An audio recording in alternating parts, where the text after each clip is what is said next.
years to give my son a fair trial. Well, I want my name cleared. One of the worst parts about this is people thinking that I'm a murderer. Kid comes into the city, gets gunned down after a party. You got a college football player who's dead. Now police say they've captured his killer. John Juka. They say he's guilty. And he looks at me and he said, "Ma, what are they doing to me?" And they knew he was innocent. She's already starting to think, how can I fix this? She has a one-woman sting operation. She came up with this idea that she would investigate the jurors and that if she was able to find some sort of misconduct. The juror number 8. You called him the target. You're talking to him the entire time with a recording device strapped to your body. Between my boots. You spent hours and hours basically on this street corner. He was talking about blondes. He liked blondes. That's when I decided to go really blonde. I was willing to look like a prostitute with my 6-inch heels and my push-up bra. You would have done whatever it took. Yes. Even if it meant taking him to bed.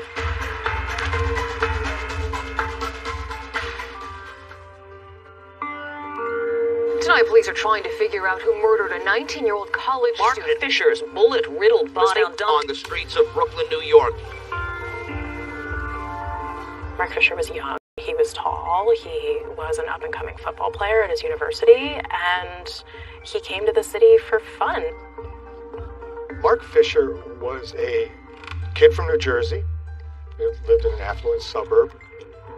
He went to Fairfield University in Connecticut. He was a terrific student. He was a terrific athlete. He earned a scholarship to college. And he's his friends from college. Started at some bars on the Upper East Side, did some bar hopping. And by coincidence, they run into a girl he knows from school. And this girl named Angel has her friend Meredith with her. And Meredith and Mark look at each other, and immediately little hearts come flying out of their eyes. It's crush at first sight. Mark had come to the city with a large contingent of his friends, but once he met Meredith, he was very smitten with her. She was smitten with him. And he gets separated from his friends, in part because he's entranced by this girl, Meredith. And sparks fly, and he follows her out of this bar and into this impromptu party that's happening in Brooklyn. The clubs close at maybe like 2, 3 o'clock in the morning, so they all hopped in a cab and went to Brooklyn. Been alone in the city. So going to a club in Manhattan and hanging out with people in New York City was a big deal. And then for the after party to be in Brooklyn, that's like a whole nother world for him. There are indications early that Mark isn't ready for this kind of adventure. He runs out of money almost immediately. He loses his cell phone. He is a stranger in a strange land, and he doesn't speak the language. It was in Brooklyn that something went terribly wrong. It's not even a party. It's a gathering of kids who are trying to figure out what to do after the bar is shut down. It's at the home of a neighborhood guy named John Juka. I was a social butterfly. I was very gregarious, and I was always talking to people, and I liked being in crowds. Tell me your first impression of Mark Fisher. To tell you the truth, he just had a personality that was likable. I thought he was cool, and that's it. Was he intoxicated? Yeah, he was drunk. Were you? Yes. This was an impromptu party. This was not something that was planned. This was something that just happened.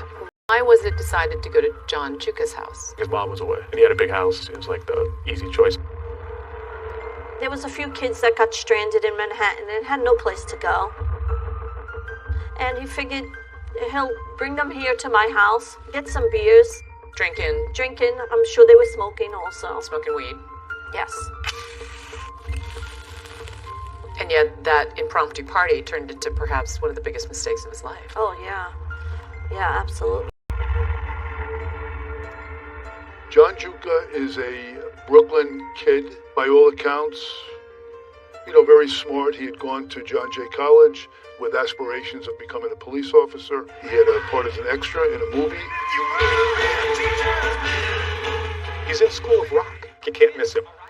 His head fills the screen for a moment. There's the ticket tape. I guess you could say he was a fairly charismatic young man.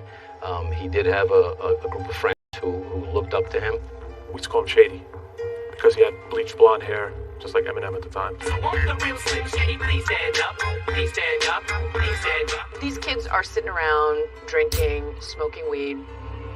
And Antonio Russo, a neighborhood kid, He was known in the community for his stylish dreadlocks. He wore them for years. Sort of known to cops in the area for some drug dealing, and came to the party.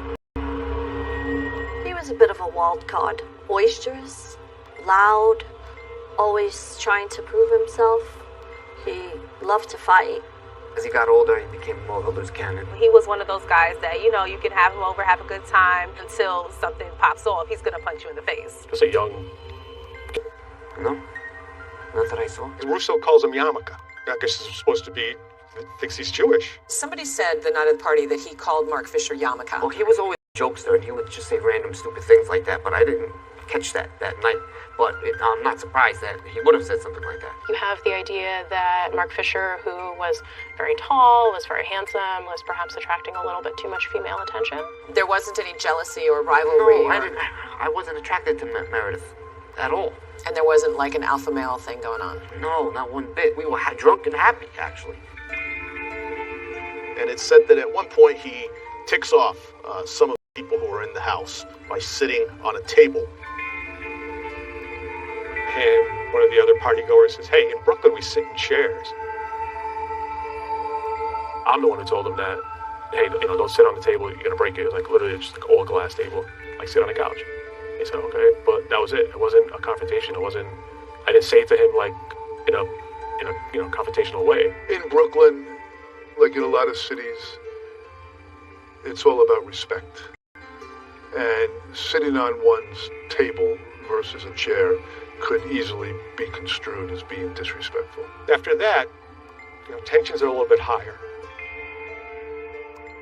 What about this idea that, oh, he was a freeloader and there was some anger that he was drinking and doing stuff without paying for it? I wasn't even thinking about money at the time. If I was worried about that, I wouldn't have invited people to my house. The night finally comes to an end. At what time did you leave? Do you remember? Anywhere from like 5:15 to 5:30. When I left, I started feeling like kind of like the fifth wheel, I guess. So I was like, all right, I'm out of here, Sometime around dawn, John Juka says he basically kicked Mark Fisher out of the house. Night's over, party's over, to get out. Mark Fisher heads out into the Brooklyn dawn, and he doesn't know that he only has minutes to live. And he's next seen dead. Tonight, police are trying to figure out who murdered a 19-year-old college student. Fisher's bullet-riddled body found on the streets of Brooklyn, New York. He was shot 5 times, and he was dumped right there in front of a home. Mark Fisher was young, he was tall, he was an up-and-coming football player at his university, and he came to the city for fun. He just wanted to have a good time, and he ends up dead in Brooklyn. And that's shocking to parents, and that's shocking to the good sensibilities of Americans everywhere.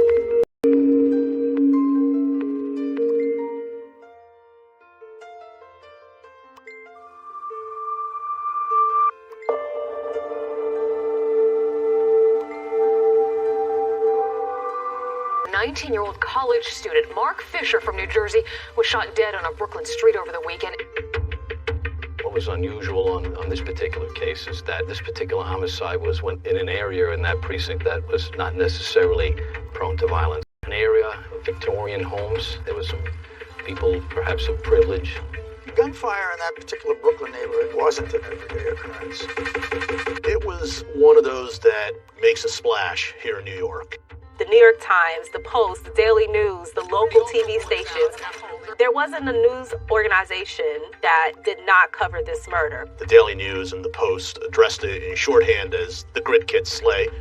That's shorthand for a college football player comes to the city, ends up dead somehow in Brooklyn. Once the murder gets a nickname in the press, you know it's going to last. It's going to have staying power. And they stuck with it for weeks. It was on the front pages. I cry and I just say why. I mean, it doesn't make sense to me. Why would somebody do this to him? I mean, he was just such a good person. At 6:40 a.m. Sunday, officers answering a call about shots fired discovered Mark Fisher's body along Argyle Road in Prospect Park South. He'd been shot 5 times.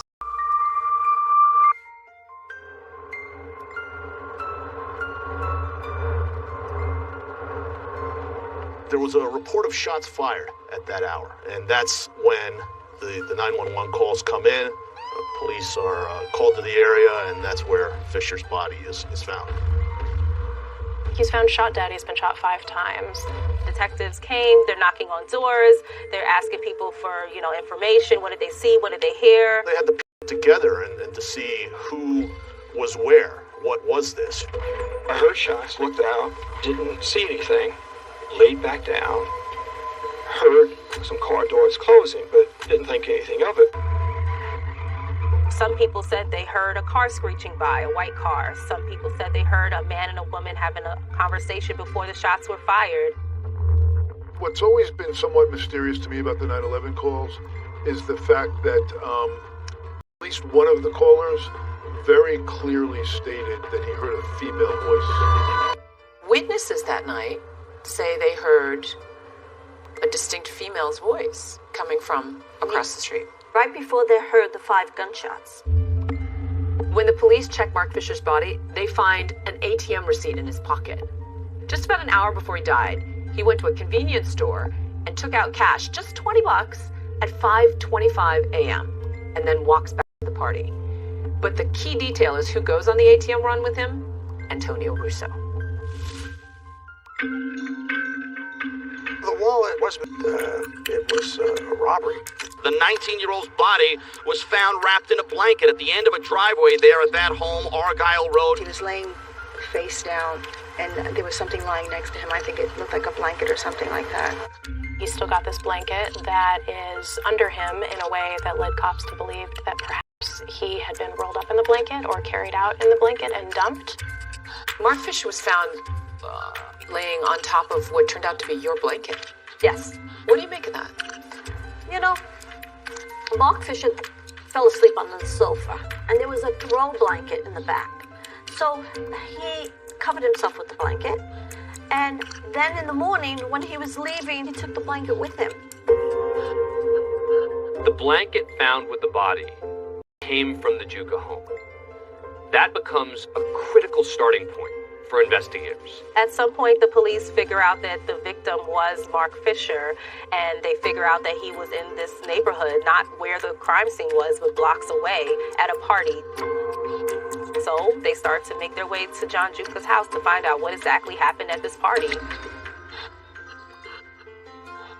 When you found out that it was Mark Fisher, this guy that you've been partying with hours before ends up dead, what was your reaction?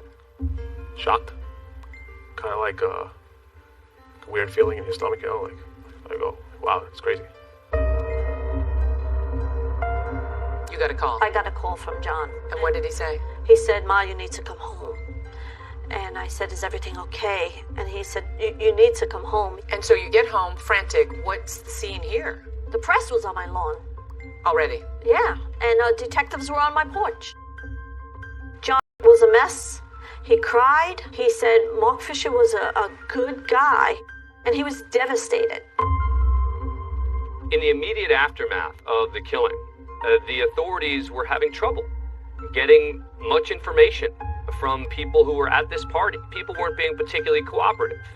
When the police start asking those who may have been at this party or were alleged to have been at the party, all of a sudden nobody knows anything. To get closure on this was extremely difficult because of the lack of cooperation and indeed intimidation on a part of some of the people involved in this. It was very frustrating early on. I think because we were unaccustomed to seeing that kind of coordinated cover-up. What we ran into was in the first 48 hours was locating people who made themselves scarce, and then when we did find them, finding out that they had no intention of helping us to begin with. Instead of trying to do everything they could to help solve the murder of Mark Fisher, they lawyer up. Sickening to me. I know how people can live with their consciences. They spent an entire night with this person who's now dead, riddled with bullets. And the first thing they're going to do is lawyer up. The pressure that was put on my family was horrendous. It was very frustrating for police, for prosecutors in the Brooklyn DA's office. They don't like to be stumped.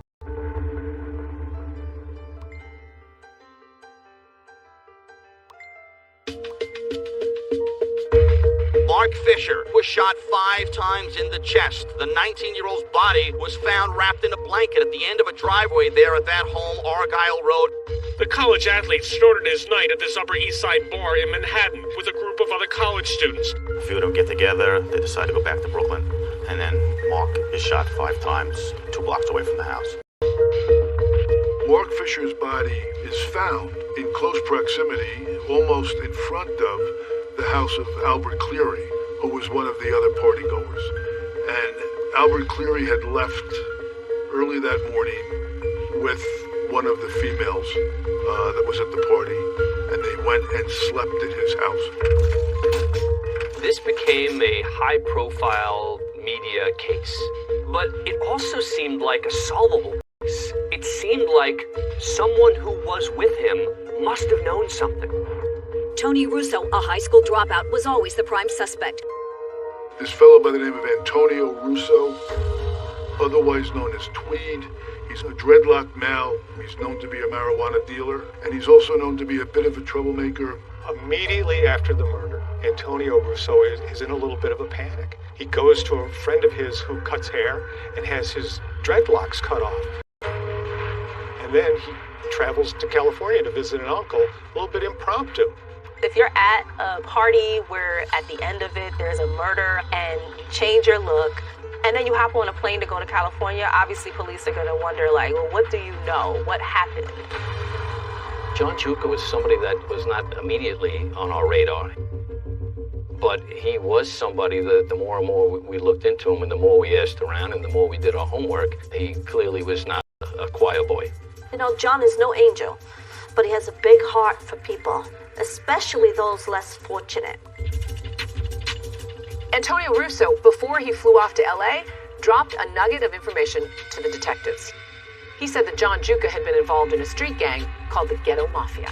You had a group of friends from a neighborhood who fancied themselves as young mobsters, and they had a name for that group, and it was called Ghetto Mafia or GM.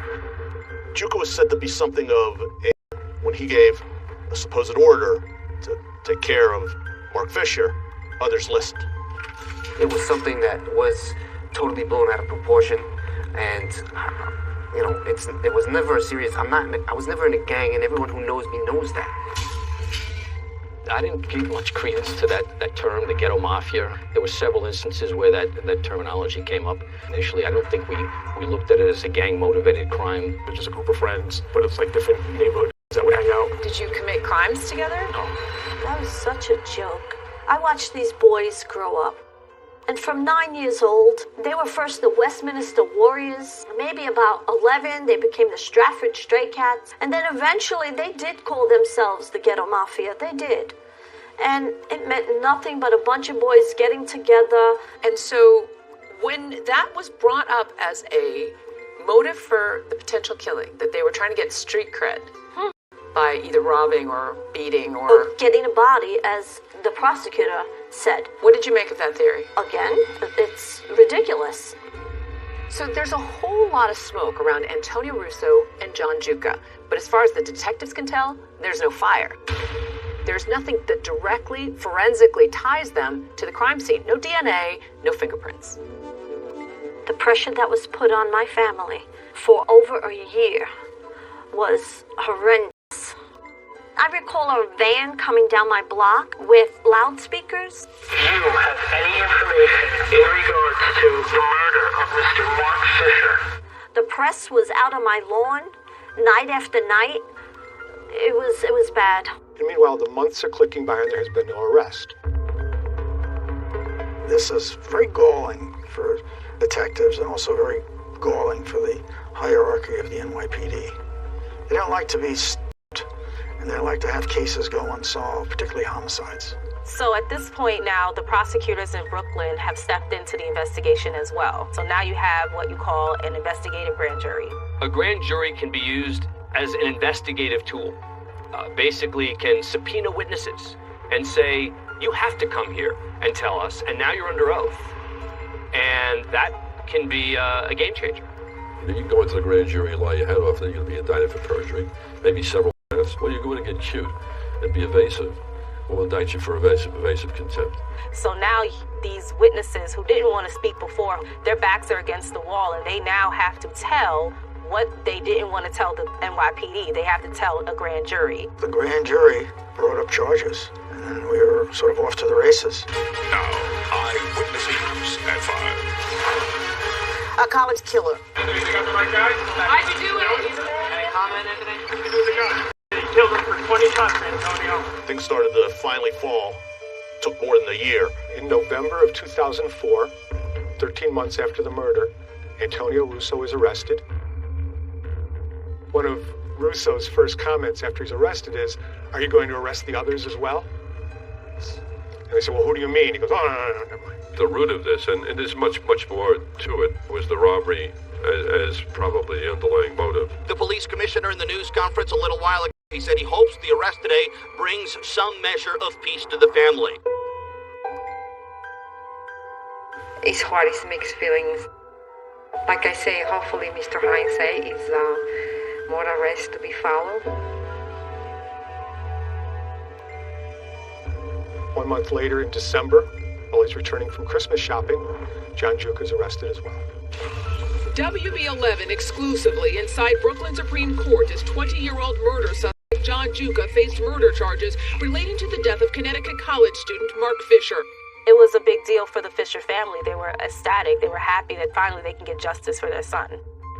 None of us had any expectation of getting indictments for homicide. We got very, very lucky. Did you give Antonio Russo the gun that night? No. Did you put him up to it? Absolutely not. So you believe the police arrested the wrong man? I know they arrested the wrong man. I know it. And she's already probably starting to think, how can I fix this? How can I fix this? How can I fix this?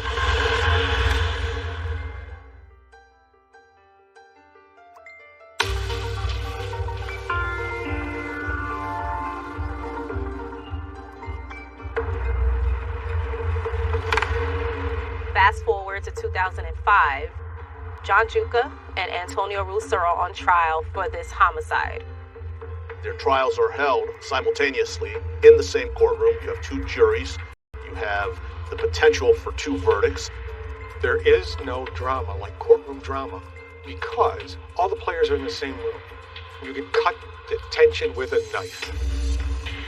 Mark Fisher's parents were fixtures in the courtroom every single day. My impression throughout the trial was one of sadness. They were very subdued, somber. John Juka's mom and his stepdad are there, and mom, like no other mother ever, has gone to bat for her son. She thinks he's falsely accused. The truth will set him free. John Juka had supporters, and you would see them wearing t-shirts that said, "Free John Juka." You sat in the courtroom every day. Yes. What was that like? It was terrible. It was awful. One lie after the other after the other. Evidence linking your son to the murder? Zero. This case was on testimony only. He said, she said, testimony only.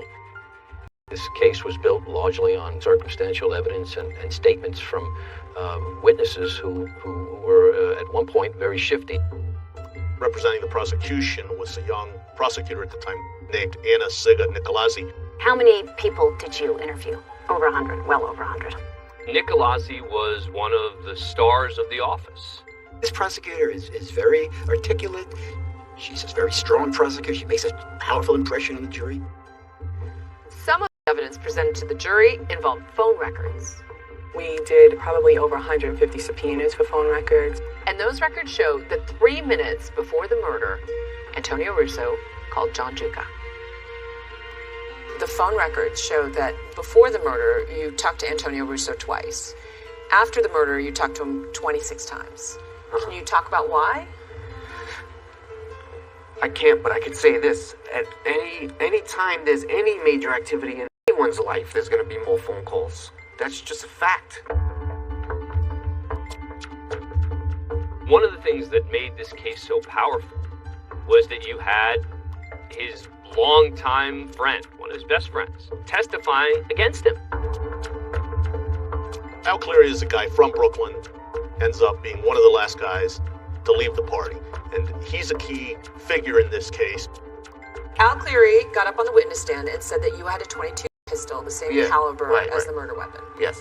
Albert Cleary, who was the prime suspect at first and he turned into the star witness. Albert Cleary was caught in numerous lies. He got changed his story, and the body was found 50 feet away from his house. And he also said that you gave Antonio Russo the gun and told him to show Mark what's up. That's so ridiculous. I don't even, that's not my vocabulary. That's just not true. Several months before the murder, Juka was allegedly involved in a dispute and fired a gun off in the street. Even though he pled guilty to the gun charge, he claims it was just fireworks. Did you ever own a gun? No. Have you ever fired a gun? No. You've never shot a weapon? No. No. My mother used to snoop through all my stuff. I couldn't have anything in the house without her finding it. I'm serious. It's also interesting that in the early days of the investigation, Al Cleary took a lie detector test, took a polygraph, said he knew nothing about the murder, and passed with flying colors. So now he's coming forward and saying, well, I did know something about the murder. I remember Cleary's testimony being incriminating. The question was whether it was all truthful. Lauren Calciano was John Juka's longtime girlfriend. She testifies that Mark Fisher and that Juka gave him the gun to do it. That's the testimony that brought me to my knees. And that's always been difficult for me to talk about because I felt like she was like my daughter. When she did, nearly destroyed me. It crushes you. It rips your heart out. I watched Albert Cleary testify. Then I watched Lauren Calciano say the complete opposite. Their testimony was contradicting each other. So, as a desperate measure, Anna Signicolazzi called John Oviedo to the stand to say a complete different version than the other two. He was something of a surprise. Yeah, he was something of a surprise. This jailhouse informant says that John Juka confesses to pistol whipping Mark Fisher, and somebody else grabs the gun and shoots him. So it puts John Juka right on the scene of the crime. The problem is it doesn't match the other two witnesses, and yet it was presented as, the smoking gun. Let's talk about the star witness, this so-called jailhouse informant. Do you remember meeting him here at Rikers? Yeah, I remember meeting him on Rikers, and I remember not really associating with him at all. And when he got up on the stand and said that you confessed to him... I was so totally shocked, but I thought that the jury would easily be able to see through it. They were hooking an important part of their case on the testimony of a surprise witness who had something of his own checkered past. He has a career criminal record. He has bipolar schizophrenia. He has substance abuse problems. John Oviedo has problems. And it was, as we were told, done out of the kindness of his heart. No deal, no rewards from the Brooklyn prosecutors. And was the testimony consistent? Absolutely contradictory. They killed Mark Fisher for $20 was one of them. They killed Mark Fisher because he sat on a table. And the other one was for the initiation into the so-called gang. Now we have three versions on what could possibly have happened that the jury has to decide. It's almost like a Chinese menu. You have to decide on which one to pick from. After the prosecution made its case, it was then the turn of the defense. But as it turned out, neither the defense for Mr. Juka nor for Mr. Russo opted to call anyone to the stand. They rested their case. That was that. What was your reaction to the fact that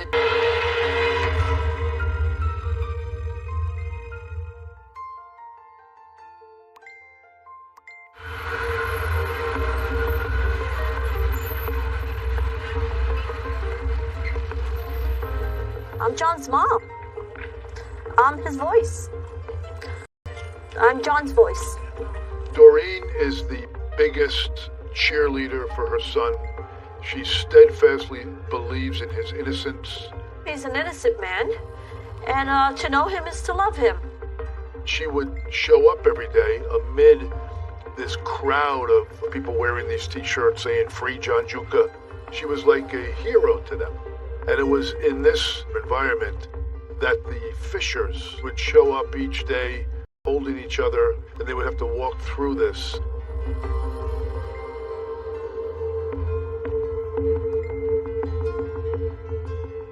Generally, the rule of thumb is the longer a jury is out, the better chance you have of an acquittal. But it's only an hour and a half later, and the jury comes back in and says, guilty as charged. And John Juka's taken out in handcuffs. When the jury comes back so quickly and says the word's guilty, what went through your mind? It was torment. I turned white like a ghost, and I could not believe it. It was like my brain wouldn't even accept it. I got so angry, and I jumped up and I said to the detectives that were sitting in the front row, "Are you happy now?" I got dragged out by family members, and then I ended up fainting outside. John Juka was convicted after just 2 hours, and Antonio Russo was convicted after 3 days. The evidence against Juka warranted a little more consideration by the jury. John is found guilty of felony murder and sentenced to 25 years to life in prison. That comes as quite a shock to his mother. I'm devastated, but that doesn't mean I'm gonna give up. I'm never gonna give up. John is innocent. And she's already starting to think, how can I fix this? And she's not gonna stop thinking that until she comes up with a plan. When there's an injustice, fight.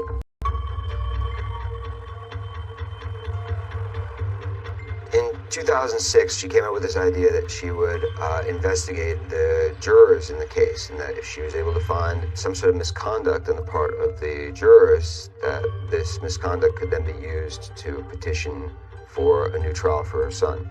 I was searching for the truth. I wanted to know why they came back with a guilty verdict. Why? And so to do this, she first of all acquired the list of the names of jurors, and then began surveilling them. And I just... Woman sting operation. What made you decide to go undercover? I knew they had the wrong verdict, so I had to take a closer look at them. And why would you come up with a guilty verdict with absolutely no evidence? So after weeks of scouring the jury questionnaires, she gets a lead. And it comes from John's friend who'd been sitting in the courtroom. A mutual friend of John's recognized one of the jurors. So I jumped in my car and I went to go see him. And I said, "You recognized one of the jurors?" And he said, "Yeah, the guy with the baldy head. He comes here to my house, we smoke pot, we hang out." He never met John, but he knew John's friends. The juror number 8, was Jason Hour. And when I went over the jury questionnaire, he lived in Bensonhurst. He was a neighborhood guy. Although he didn't know John Juka personally, Jason Allo knew people that knew him, and he knew people that were on the periphery of this case. The key point here is less about how much did he know about these people, and more, did he intentionally lie to get on the jury? Jason Allo was a construction worker in Brooklyn. He also worked as a truck driver and lived with his mom in a modest apartment in Bensonhurst. The fact that he knew other people who knew John Juka, in her mind, meant that he was guilty of jury misconduct. Initially, I didn't know that it was against the rules, but I said, okay, so I need to speak to this guy. And that's when I began my undercover work. You became your own private investigator. I did. Oh, that was the worst part. Sitting there for hours. It's grueling work. You just can't take your eye off the prize. And you called him the target. I did call him the target. You spent hours and hours basically on this street corner. Yeah, waiting for him to come home from work. I called my investigation the Sting. I started to know his routine, what time he got off the train, exactly what he did. He got his coffee, he got his cigarettes, he hung out on the corner. And then if he jumped in a car, I followed that car. Doreen's investigation is incredibly thorough. Her job becomes exposing the fallacy that caused her son to go to prison. It was a whole year of staking him out. It was horrendous. She went to such lengths that at one point she dressed up in a burqa and stood on a street corner in order to eavesdrop on his conversation. A Muslim friend hooked me up with this burqa and said that you are actually invisible when you're in this, and you could get up close to anyone you want and eavesdrop. Doreen changes her hair color. She puts on spike high heels. She wears provocative clothes. She changes her name to D. Quinn. And she gets her own business cards made up. She figured that the best approach would be to create this honey trap situation where she would get the juror to find her attractive. You were gonna woo him.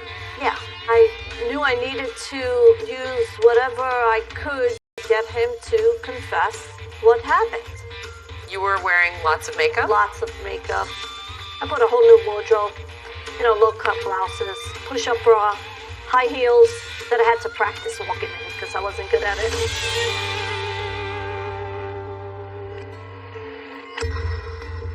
So finally, after months and months of tailing this guy, learning everything about him, she was ready to make her move. Time was running out, and I just had to make my move. Even if it meant taking him to bed. Of course, of course.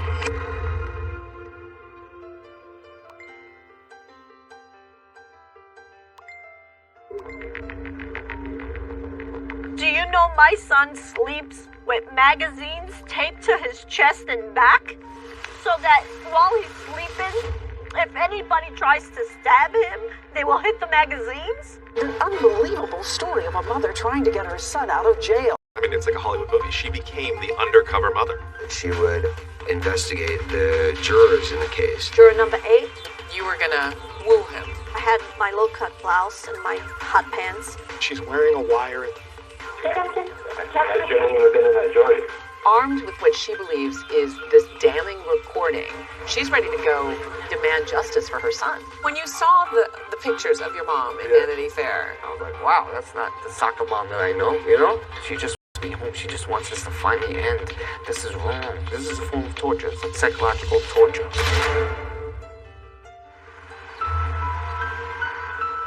there's razor wire everywhere and metal fencing, and the gloomy day doesn't help. It definitely has the cold, hard feel of a jail. We just made our way through security, and we're here at the chapel at Rikers Island. John Juka has been sentenced to 25 years to life in prison for a murder he says he had nothing to do with. Your mom comes here to visit you like clockwork. She's my hero. She really is. Honestly, she's everything to me. If anything ever happened to her, I would just be totally, lost. I'm John Juka's mother, Doreen Quinn Giuliano, and I went undercover to prove that my son did not get a fair trial. I knew that there was something wrong of surveillance. After a year of transforming myself into a younger looking woman, a more attractive looking woman, I was ready. I was going to take the plunge. I knew it was time that we had to meet.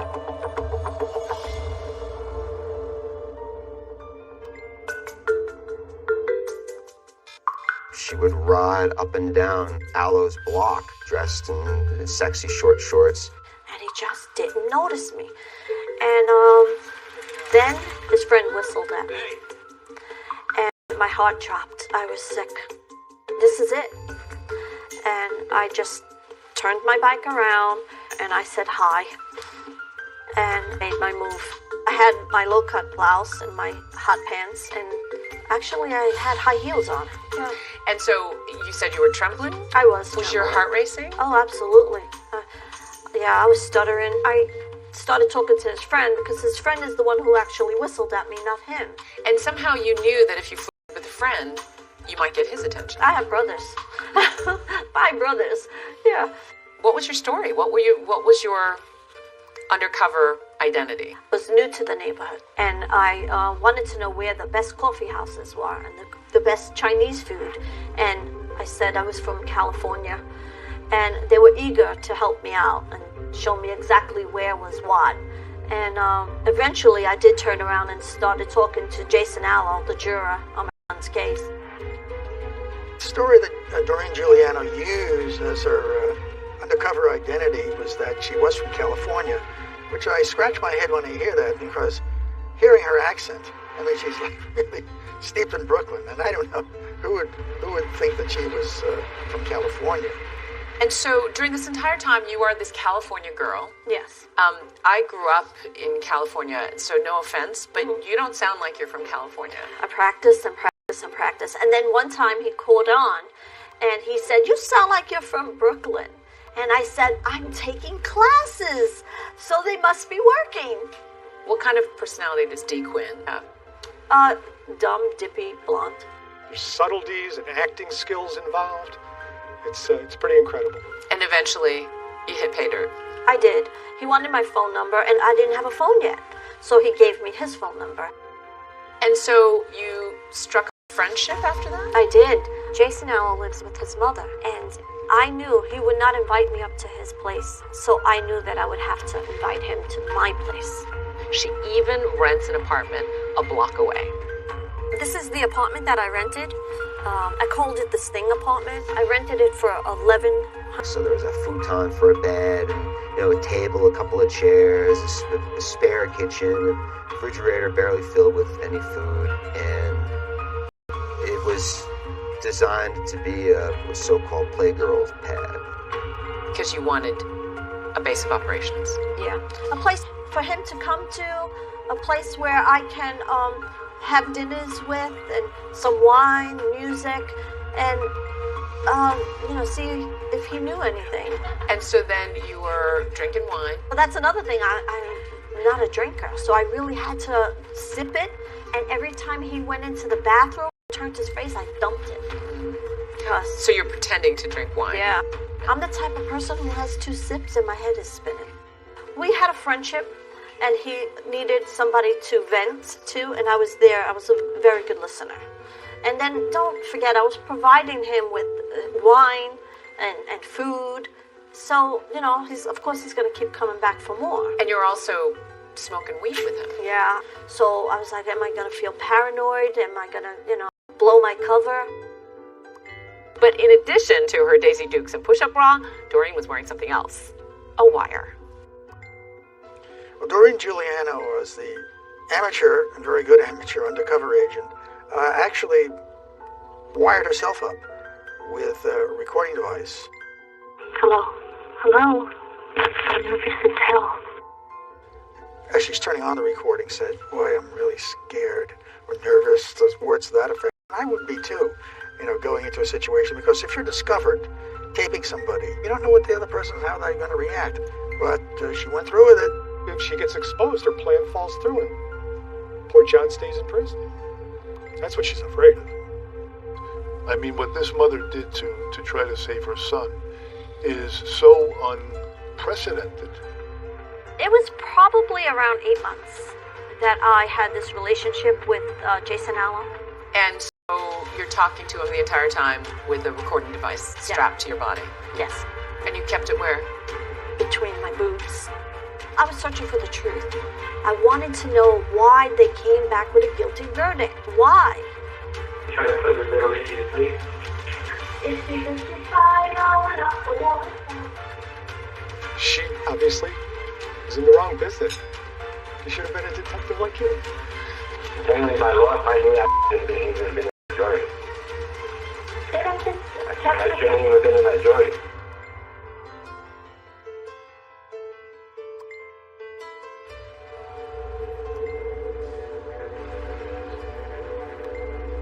Unbelievable. But Doreen is a woman that would do anything for her son.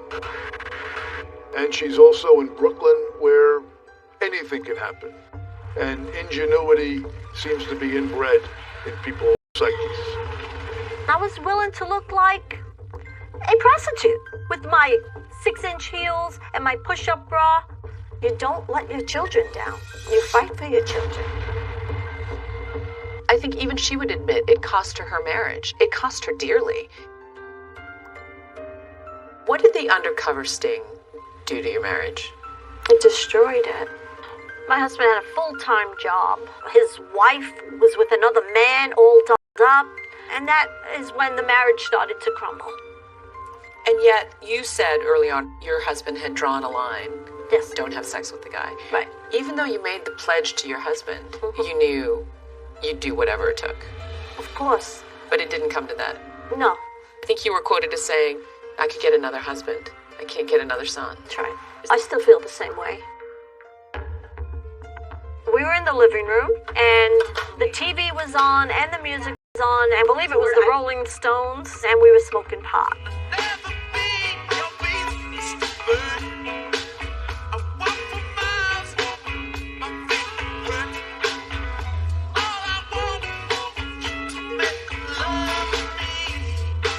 And he decided that he was going to tell me how he was on a trial and how he convicted this guy of felony murder. I had the recorder, I believe, in my pocketbook right next to me. They try to make him out to be like Tony Soprano, but he was a clown too. He was a tall, skinny Jewish kid with glasses. He described my son as a tall, skinny Jewish kid with glasses and proceeded to tell me how he hated Jews. And you could have got it excused. There's a million and one excuses to get excused. Number one excuse, I'm prejudiced. You what? I hate Jews. That was perfect for you. Exactly. That's how most people get out. I asked him why did he want to be on the jury? That there would be a million and one excuses that he could use to have himself excused. And he said, I hate Jews, believing John was Jewish. How did you keep your composure?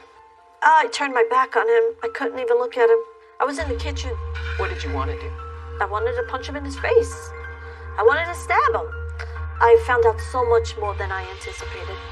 Allo admits he shouldn't have even been on that jury because he knew friends of John's.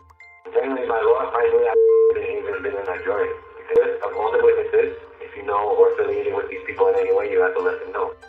So when Allo started confessing that maybe he didn't belong on this jury and he had known some of the kids, what went through your mind? I was disgusted with him because he was said it proudly. It depends on what he was asked in jury selection. It seems that he knew that he should have said more in the context of jury selection. Did he lie in jury selection? He says no. But on that tape, he sure seems to recognize that there were some reasons that he probably shouldn't have been on this jury. I told you this, but I never told anybody else. I actually had some kind of information.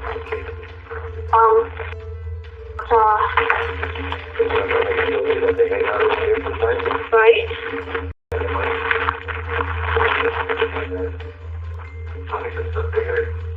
Okay.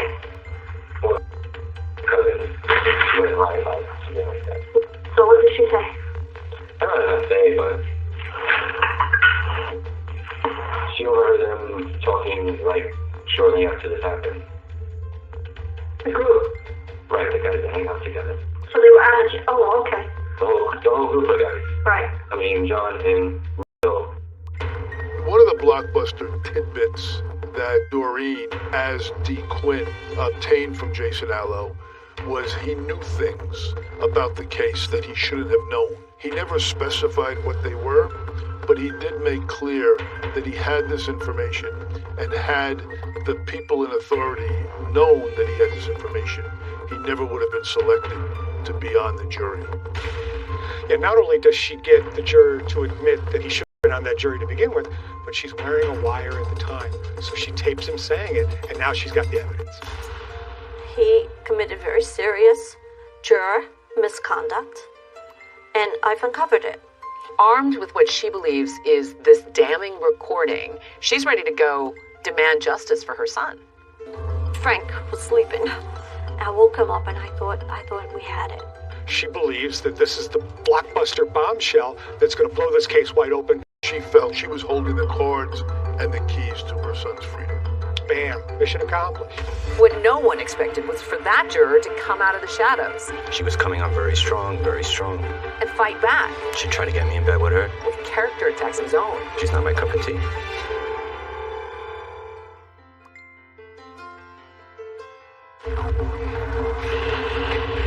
Put yourself in Doreen's shoes. She has spent months and months stalking this juror, whining and dining him literally.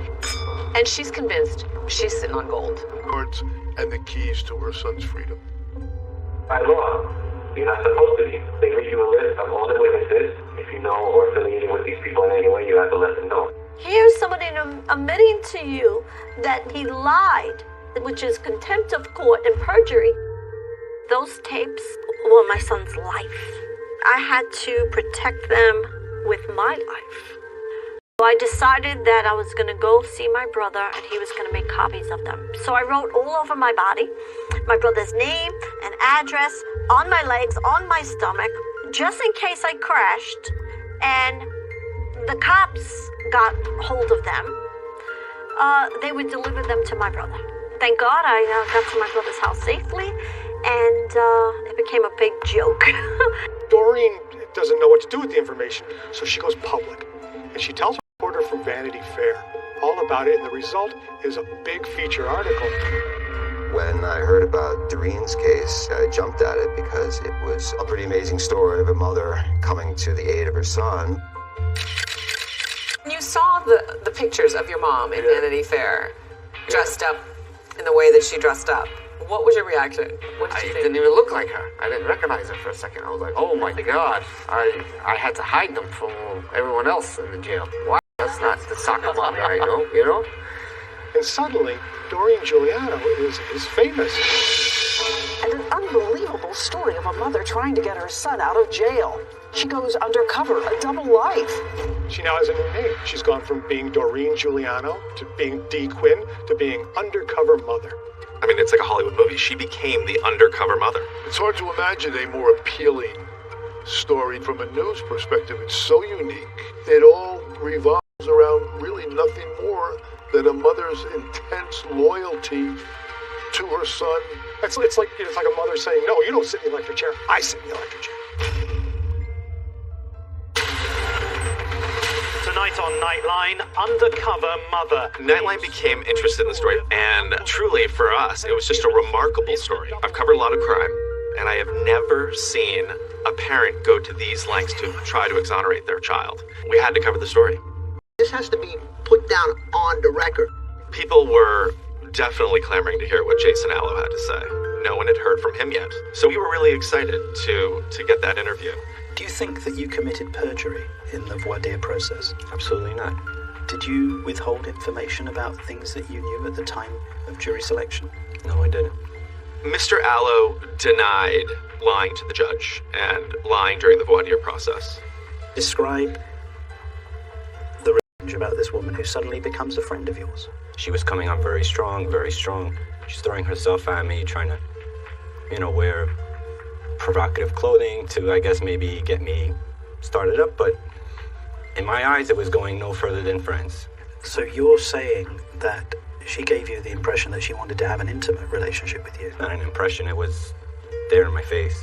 But in your mind, you weren't interested at all? Not at all. She's not my cup of tea. And when asked about the anti-Semitic comments, Mr. Allo basically said he did not recall. No excuse, I'm prejudiced. You will. I hate Jews. Do you ever recall saying anything like, I hate Jews? Not at all. No, he would never say anything Can you tell me, Jason? I'm not a prejudiced person. Is it the sort of thing that you imagine you might have said in the past? What does that have to do with the I'm just with the asking interview? him a question. But it doesn't make sense. Well, it does, because I'm coming to a point. All right, go ahead. Don't answer. There's no reason to answer. See, in one of the tape recordings, you say you hate Jews. That's your interpretation of the tape recordings. Mr. Allo asked to have his attorney sit next to him, which is not uncommon. But the interview kind of took a very interesting turn almost from the get-go. I'm a pit bull, my friend. Yeah, I'm not a... Okay. I get it. A lawyer is there to protect his client. But this guy was ready for a fight. All right, go ahead. Don't answer. Don't answer. I'm asking him. No. I'm going to answer. Why can't you? I had never seen anything like that before. They agreed to do the interview. It was Mr. Allo's opportunity to tell his side of the story, but it quickly became just, blockade. I think for us and being you're not here, allowing him to speak. I am allowing him to speak. I'm also giving him his constitutional right to an attorney. Right? We still live in the United States, right, Martin? Technically, by law, I knew that being in that jury. Can you ever remember saying, I shouldn't have been in that jury? He doesn't remember saying it. Or do you, Jason, ever remember? No, I don't. Did you commit perjury? Absolutely not.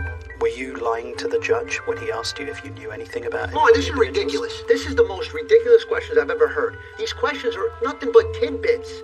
This is a bunch of malarkey. The interview with Mr. Allo and his attorney was 45 minutes long. Almost 30 of those minutes were taken up by Mr. Struzzulo, 2/3 of the interview, which is a lot. During the voir dire process, You feel that you were completely honest about everything you knew? I do. Did you withhold any information at all about people you may have known in that group during that process? No. Okay. And we waterboard him?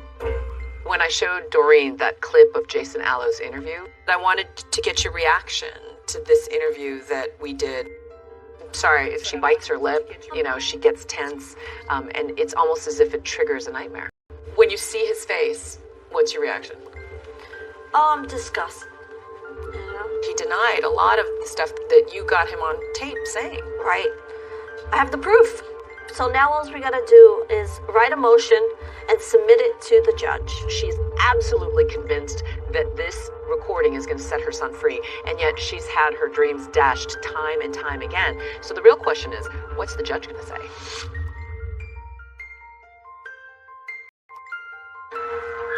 The Undercover Mom got a huge media play. Everyone was talking about what lengths would any mother go to. The real question was, did she have the goods? Was she going to be able to successfully get her son a get out of jail card? The first stop with these bombshell audio tapes is back to Judge Maris, who had been the trial judge. John Juka's attorneys, they file a motion to vacate the conviction, get him a new trial. On the grounds that there was juror misconduct. I think that Doreen assumed he was going to immediately order a new trial. Judge Alan Maris, he didn't even hold a hearing. After we submitted the motion and all the recordings, he didn't even hold a hearing. It's a whimper, not a bang. There's no big courtroom drama moment. He just denies the motion. So the judge denies the defense motion for two reasons. One, the judge was saying it doesn't show that the juror intentionally lied in the jury selection process. And secondly, that the tape isn't necessarily reliable. He says there's no way to prove that they weren't altered, and he scolds her for being a vigilante who's gone off on her own and tried to do the job of law enforcement. I mean, is it fair to say they laughed you out of court? Laughed me out of court. If anything, they were afraid of the truth. Their easy way out is just call Doreen crazy. He said that you were guilty of extraordinary misconduct. Did you go too far? Maybe it was misguided, but definitely not too far. Because any mother would do it. Even after being lambasted by the judge, she did not give up. She will never give up. Just give me my son. I just went nuts. I know that the evidence is there because the verdict was wrong. So I decided to investigate each and every person who wrongfully testified against my son. As she's toiling over the case, literally poring over court records, two of the key witnesses are about to come forward and turn this case on its head. Lauren Calciano, who was Juka's former girlfriend, comes forward to recant her testimony. Forward and set the record straight. She signs a sworn affidavit saying that what she testified to was a lie. Sworn affidavit, meaning I promise I'm not lying and you can charge me with perjury if I am. Lauren Calciano testified at the trial that Juka had confided in her that he had given Anthony Russo a gun to rob the victim, Mark Fisher. She claimed that prosecutors and investigators were subtly or not so subtly threatening to make her father's life more difficult because he was serving time. Nicolazzi and detectives told me that they were aware that my father was in prison, and that by not cooperating with them, I was going to make this hard on him and my family. I cried when I finally found out she was actually finally telling the truth. I said to myself, there is a God. Because for years, I know that she was pressured to say these things and lie. So that's huge. And yet Doreen set her sights on the star witness, the prosecution's jailhouse informant. So if you remember back at the first trial, John Avito was this mysterious witness that came forward, jailhouse snitch, and allegedly, for some reason, John Juka felt the need to confide in John Avito about what happened that night. This Avito was basically putting the target right on John Juka's head. So Doreen sets out to try to uncover why, in her view, John Avito lied on the stand. This time, though, she turns to a pro. She lawyers, private investigator. So J. Salpeter is your classic grizzled veteran private eye, and he's one of those guys who believes in truth, justice, and the American way. What did they ask you to do?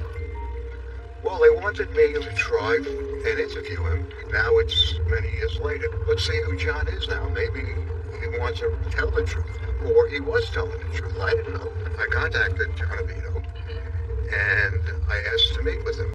I told John, I'm a retired New York detective, and I'm a private investigator, and I'm working the John Juga case. He was a little apprehensive. And how does an investigator like you move forward on it? Getting somebody to trust you? I like to start with more sugar than spice. So J. Salpeter convinced John Avito to meet him in his car and had a tape recorder rolling. Okay, I'm here regarding John Juga. Could you tell me how you got involved with this case? Well, I was in Rikers Island, and me and John became good friends.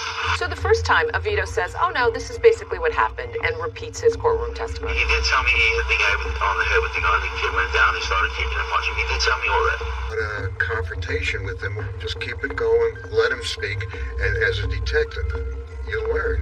When you let people speak, things come out. It's an exercise in private investigating 101 because he goes after this target, John Avito, slowly and methodically. And after multiple meetings, he gets him to clear his conscience. Oh, you want me to say? No, I just want the truth, that's all. The whole thing was a lie. The whole thing was a lie, yeah. He is now coming forward and saying that he made up the story about Juga's confession. And he was the most important witness in the case. J. Salpeter got John Avito to admit that he had been in a court-mandated drug program. I had gotten into violations of the programs and stuff. Which should have put him into jail. But according to Avito, he had some sort of a deal with the prosecutors. And they helped me get out of those. Was to keep me so I could testify. But you knew they were supposed to put you in jail, right? So now he's coming forward and saying, I made it up. I made it up because cut a deal. If it's true that Nicolazzi basically made promises to this critical witness and then didn't disclose it, that's a grave legal sin. It's that potential grave legal sin that lands Anna Sigga Nicolazzi in the hot seat. I've been prosecuting murderers for 15 years. I've never lost a homicide case. She comes out and she says, you know, I've never lost a case. Oh, God. You know why? Because she's a cheater. Nobody ever wins all the time.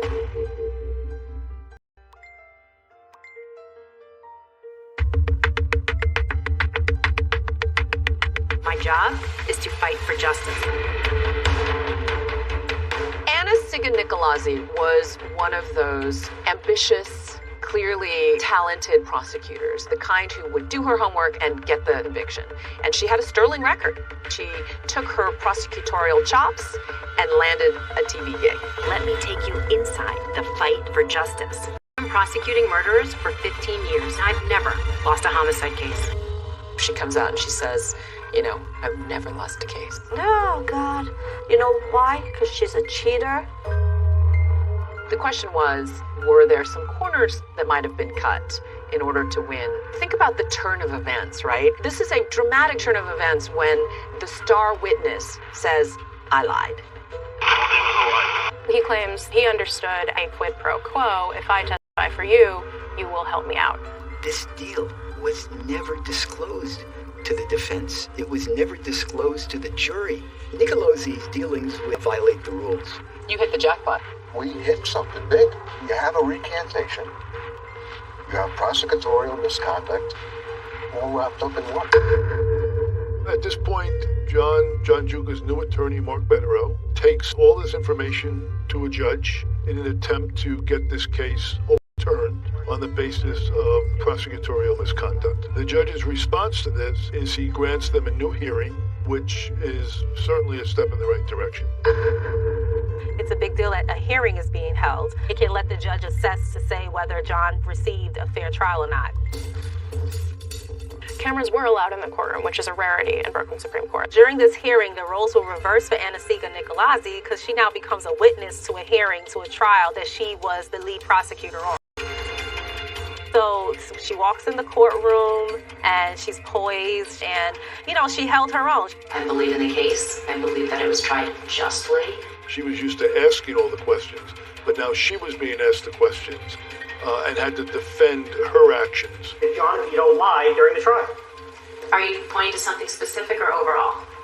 About anything? I don't believe so. She didn't get defensive. She didn't, second guess herself. She was very sure that what she did was to the book. John Vito comes in, and I remember he had on a black jacket, and he was very pale. It's a dramatic courtroom moment. The former star prosecution witness is now about to take it all back. His first words were apologizing to John. I apologize. Deeply sorry. And it's very emotional. Juka gets emotional. Vito gets emotional. I remember John looking over at John Vito and, holding his mouth very tight. And, he shook his head like, almost forgiving him without even being able to say, I forgive you, oh, it's okay. When John Vito came back and apologized to you on the stand for fabricating the story in his words, what was your reaction? It was like a weight was lifted off my shoulders. It was just like, finally, thank God. It took a lot, really, honestly, to do that. Because before, when he was lying on the stand, he was keeping himself out of jail. But now there's absolutely no motive to get back on the stand and do that. So it took a lot of courage for him to do that. So the judge listens to all of this and decides that there was no deal. That John Vito's life was not helped by anything that the prosecution did for him, and he denies the motion to vacate the conviction on John Juka. I have denied the defendant's motion to vacate the judgment. Juka's mother has a very emotional reaction. She starts screaming about her son. I believe she calls him my baby. She's told to quiet down and is escorted out of the courtroom because she can't. She's just openly sobbing in the courtroom. After that dramatic testimony, the judge still denied another trial. Yeah. What was that like? Just another crushing denial. There's been so many, honestly, that I'm almost numb, but it was so wrong. It was so wrong that he did that. I couldn't believe it. I feel like he was so prejudiced against me that he's blinded. The judge? Yeah. Doreen still doesn't give up. They appealed that decision. Is there any way that you're blinded by your mother's love and you're not seeing something about what happened that night? Look, it's the facts that drive me. Not a feeling or a hunch. It's the facts. And I beg the judge, the public, look at the facts. I remember it was February 2018, and it was a gloomy winter day. And I remember thinking, yet another Christmas had passed. She wasn't that optimistic at that moment. And then she got an unexpected phone call from her lawyer. And I thought something terrible happened. And he said, are you sitting down? In a stunning decision, a panel of 4 appellate judges overturned her son's conviction. The judges conclude that, in fact, Nicolazi had violated court rules. She, the prosecutor, should have told the defense that she and the detectives had helped Vito. For tonight's broadcast, we called Anastasia Nicolazi asking to talk to her, but she never returned our calls. They finally are going to get a new trial. The appeals court rules in your favor and says your conviction's overturned. Yeah. Did you think at that point you'd get out? I did. After 13 years and finally winning, why is she not reunited with her son? Don't you come home when you're presumed innocent?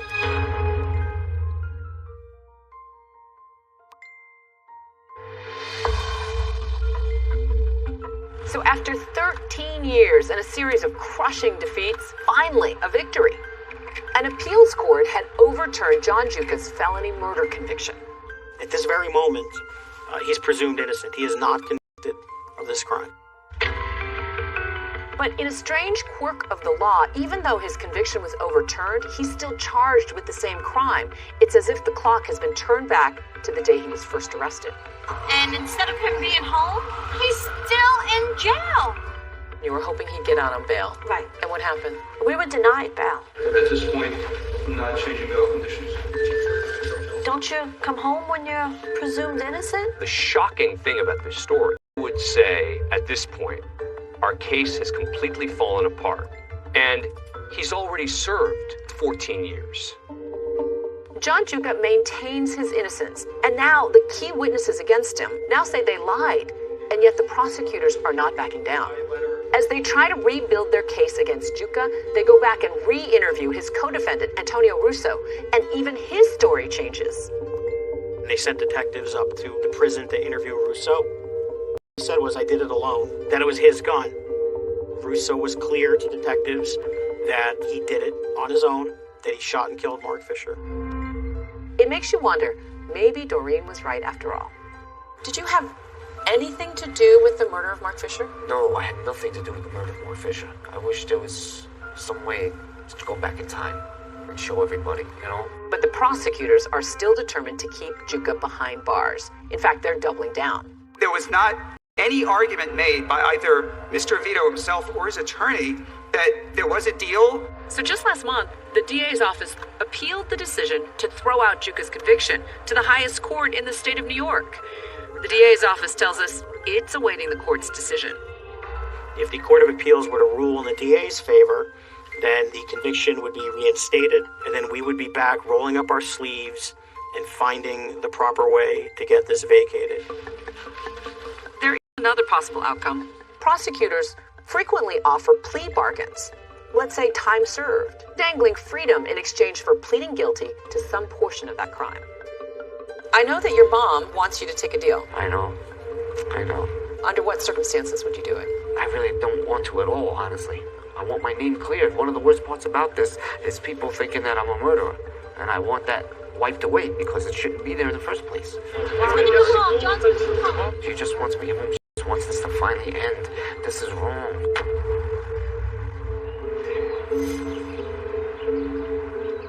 It may be springtime in Brooklyn, but if you visit Doreen, she'll tell you it's always Christmas at her house. How long has this Christmas tree been here? 13 years. So you never took it down? No. He was on his way home to decorate the tree, and he never made it home. And so you've kept this up? Yes. Waiting. It's clear that as her son's case continues to grind through the legal system, Doreen is fully aware that there is another mom and dad who are suffering as well. Some people might argue that the Fishers deserve closure in this as well. And they do. Of course they do. And you had empathy for them? Of course. Of course, but in the same respect, I gotta fight for my son's life. You know? I have to fight for my son.